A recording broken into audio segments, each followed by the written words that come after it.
My name is Mary. I'm 27 years old.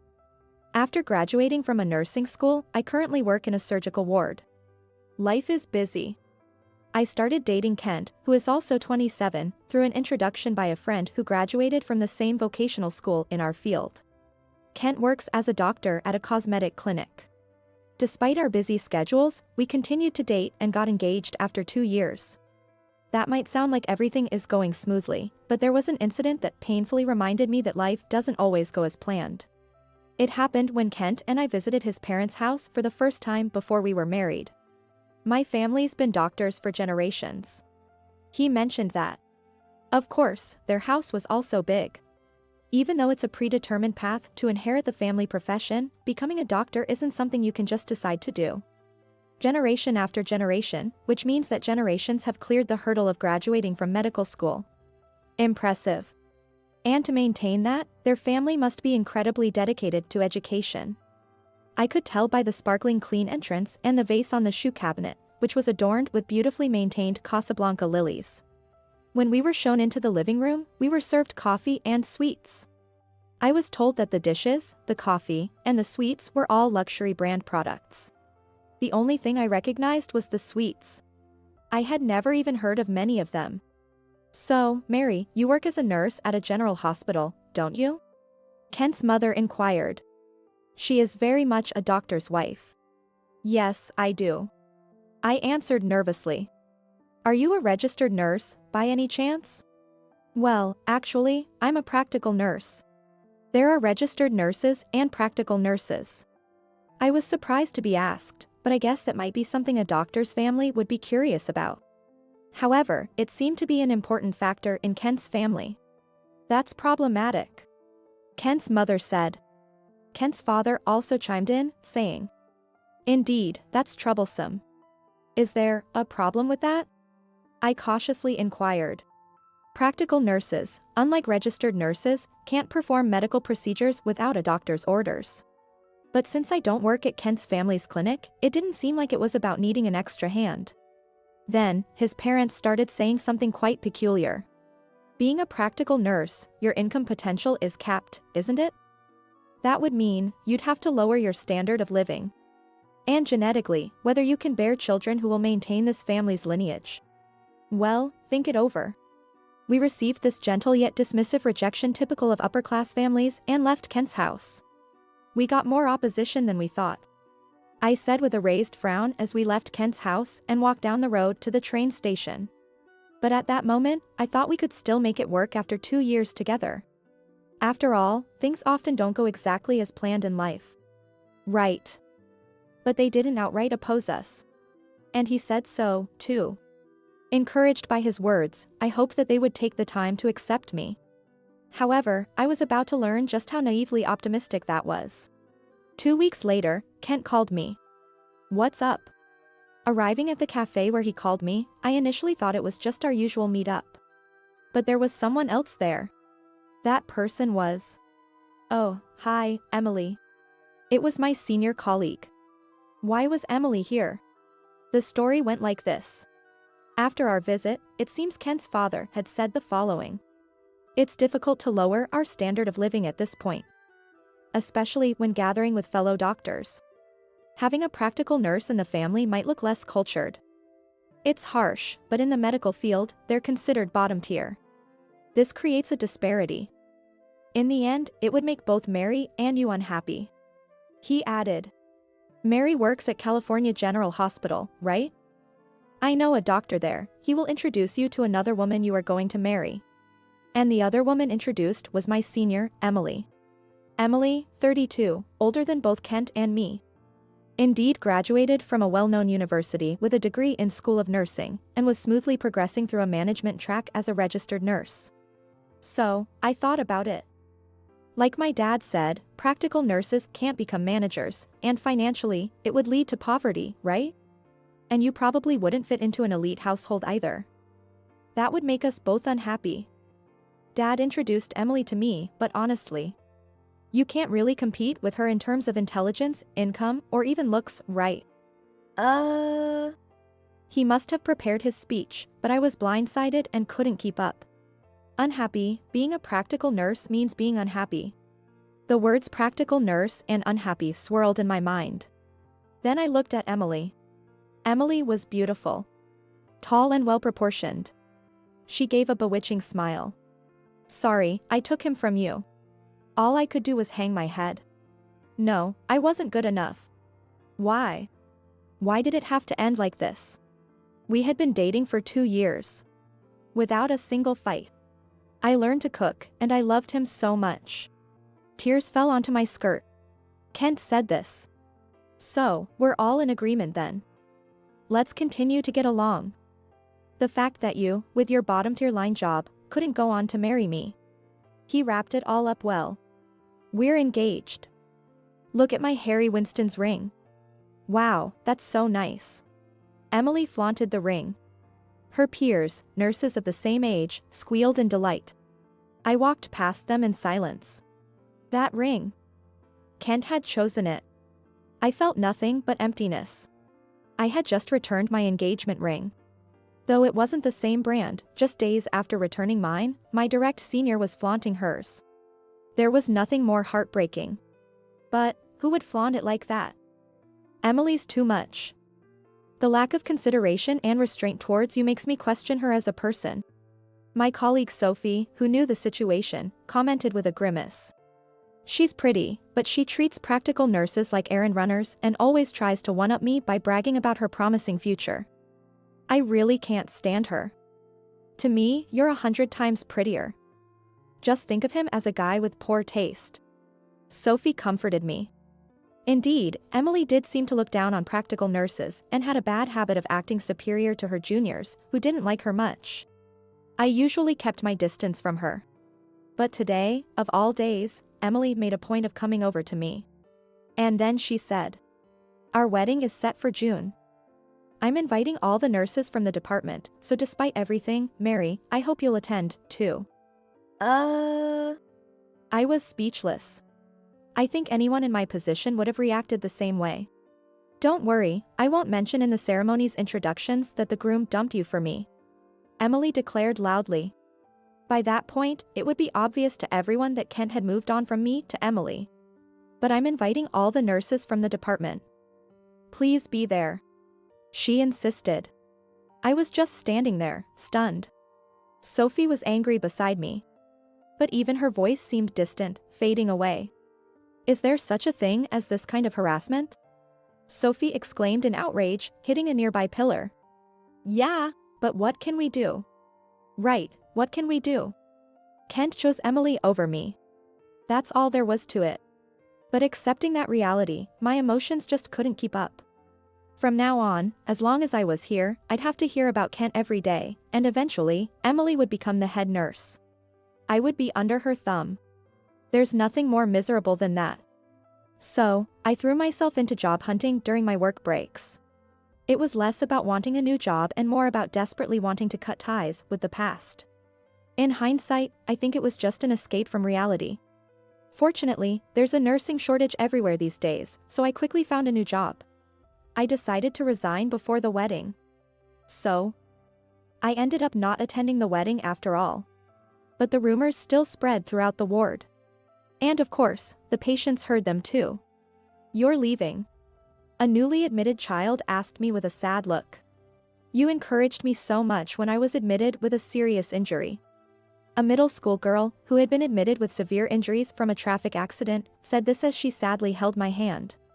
But we'll see each other again. If you live with hope. Because this world is connected. I reassured her as I held her hand back. Despite saying that, I was definitely concerned about her. But since she was admitted after I had submitted my resignation, I couldn't postpone leaving. Luckily, Sophie had organized a farewell party for me with close friends from the department.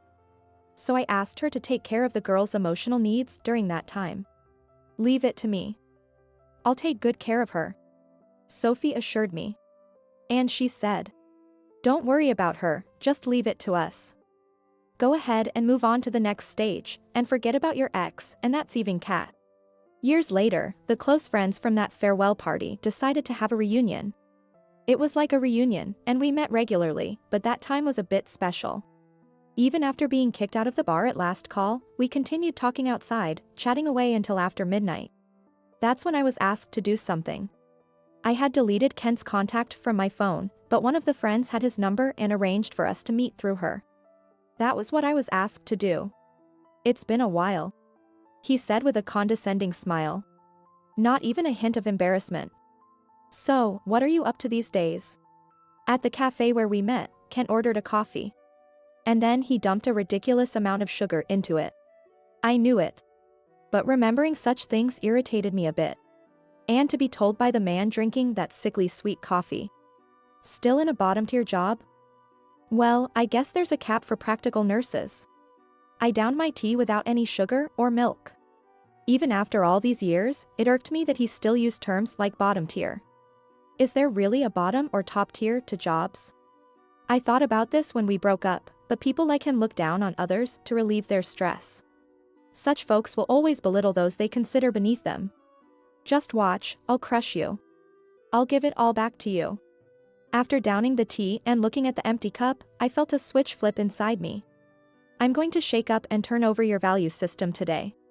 I slammed the empty cup down with a clatter, intentionally making noise.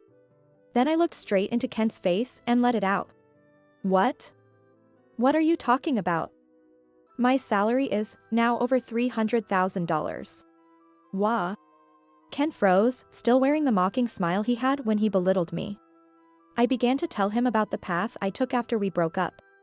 Just before I left the California General Hospital, a girl who had suffered facial injuries from an accident was admitted.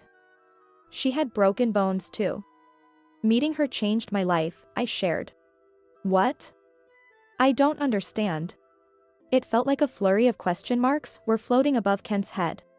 I continued anyway. She would cry every day and night about her scars. She was underage, and her parents seemed opposed to cosmetic surgery. She had a crush. But in an instant, everything turned dark for her. It's tough, especially for a teenage girl. I've never felt more fulfilled as a nurse. Having studied anatomy as part of my nursing education really came in handy. I taught her how to apply foundation. I explained how green concealer can counteract redness and how to use shadows and highlights to bring out the bone structure beautifully. It was all about rehabilitation makeup. And she became so much brighter. It's amazing how makeup can transform someone like that. I was so happy to see her change. Coincidentally, my next job was in emergency nursing. There, I met many people who had been suddenly thrown into similar situations due to accidents. I taught them how to cover up the scars on their faces and arms. And then, especially women and mothers were so grateful, and I found a real sense of purpose in that. While working as a nurse, I also studied makeup. After we called off our engagement and I found myself single with some savings, I decided to open a studio for rehabilitation makeup. I don't heal wounds, but I offer a way to live with them every day. Hey, wait, so you're saying you've become a rival to me in cosmetic procedures? Rival? I scoffed. Rivalry would imply you have actual skills in cosmetic surgery and a thriving business, right? Well, Kent grimaced. Unfortunately, you can't really be considered a rival, not with your clinic, I said. I then tapped on my phone to show him. It was a screen of Google reviews. Kent's cosmetic surgery clinic was criticized for focusing on flaws, overcharging, and subpar surgeries. In contrast, my studio was flooded with positive feedback. I feel more positive, my scar doesn't bother me anymore. I think these results are going to hit you like a body blow, I remarked. Seeing Kent speechless, I continued with a rush of words. I've heard from clients who came to me after visiting you. You propose expensive treatments to people who just want a simple procedure and then suggest additional surgeries for a flaws they weren't even concerned about, like a low nose, thin lips, or wrinkles, and inflate the cost. But, it's their choice to undergo surgery or not, Kent stuttered. Exactly, it's their choice.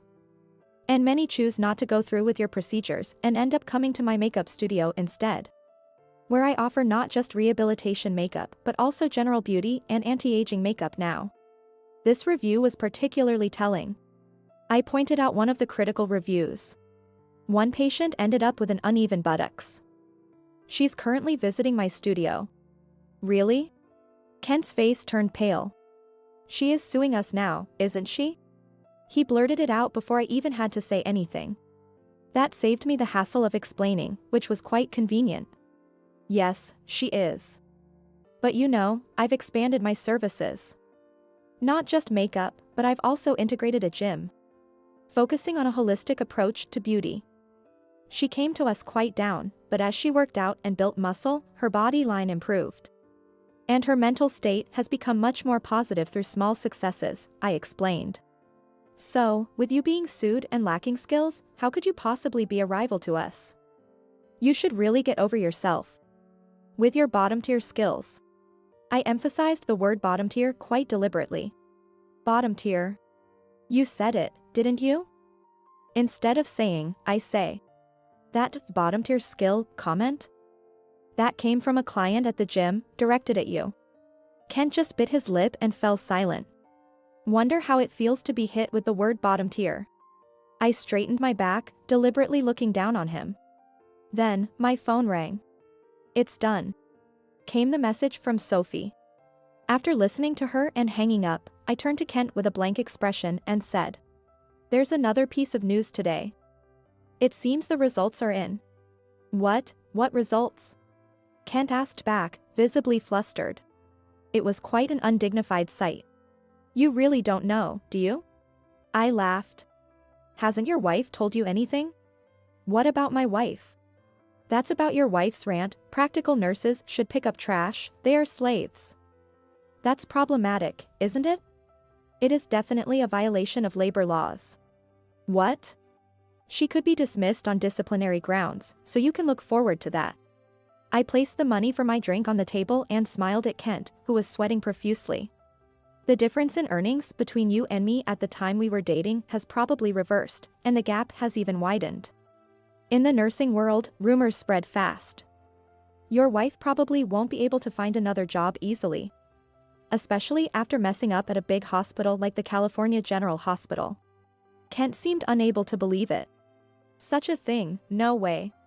He muttered to himself, dripping with cold sweat. Today, I came to see you as part of a plan devised by all the practical nurses who had been looked down upon by your wife, I explained. Emily, who boasted about marrying an elite doctor because she was a registered nurse. I wanted to see the look on the face of the husband who provided the foundation for her arrogance when he hears about today's proceedings. Do you think it's insidious? But that's exactly what we, who have been looked down upon by both of you, naturally wanted to do. No.